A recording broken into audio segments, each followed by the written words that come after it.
नमस्कार, मी कर्नाटक हवामान अभ्यासक मुक्काम पोस्ट गुगळी धामणगाव तालुका शिलो जिल्हा परभणी. 26 फेब्रुवारीला पूर्व विदर्भात अवकाळी पावसाची शक्यता आहे. काय होणार आहे? उत्तर प्रदेश, मध्य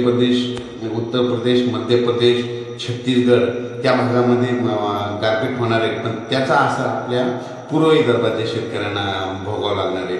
म्हणजे मध्य प्रदेशमध्ये देखील जबलपूर त्या भागात गारपीट होणार आहे. म्हणून त्याच्यामुळे काय होणार आहे? आपल्या नागपूर, वर्धा, भंडारा, अचलपूर,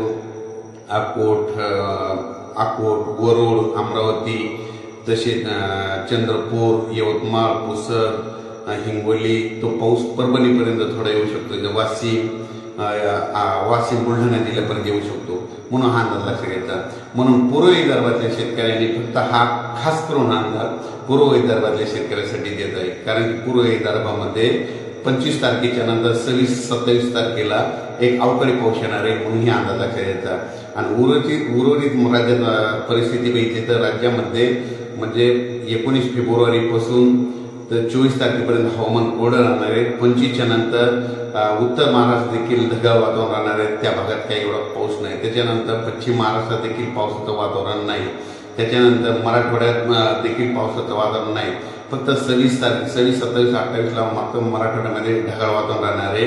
आणि हिंगोलीच्या लगत परभणी भागाकडे थोडं अंशतः पावसाची शक्यता आहे. म्हणून हे अंदाज लक्षात येतात. एकंदरीत सांगायचं झालं तर नेमका थोडाफार पाऊस कुठे येऊ शकतो तर बुलढाणा जिल्ह्यामध्ये थोडाफार येण्याची शक्यता. त्याच्यानंतर अकोट तालुक्यात आहे. तसंच अमरावती, अचलपूर,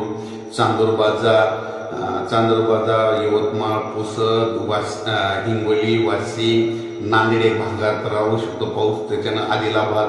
म्हणून हा अंदाज लक्षात येतात. फक्त खास करून हा अंदाज फक्त पूर्व विदर्भातल्या शेतकऱ्यांसाठी आहे. पूर्व विदर्भातल्या शेतकऱ्यांनी 25 तारखेच्या तुम्ही तुमचं गहू, हरभरा, तूर काढून वाटल्या झाकून ठेवण्याची तयारी ठेवी. कारण की 26 तारखेपासून राज्यात पूर्व विदर्भात पावसाची शक्यता आहे. हा फक्त पूर्वकल्पना म्हणून अंदाज देत आहे. परत आणखी 2-3 दिवसांना परत सविस्तर अंदाज दिला जाईल. अचानक वातावरणात बदल झाला तर परत एक निश्चित दिला जाईल. धन्यवाद.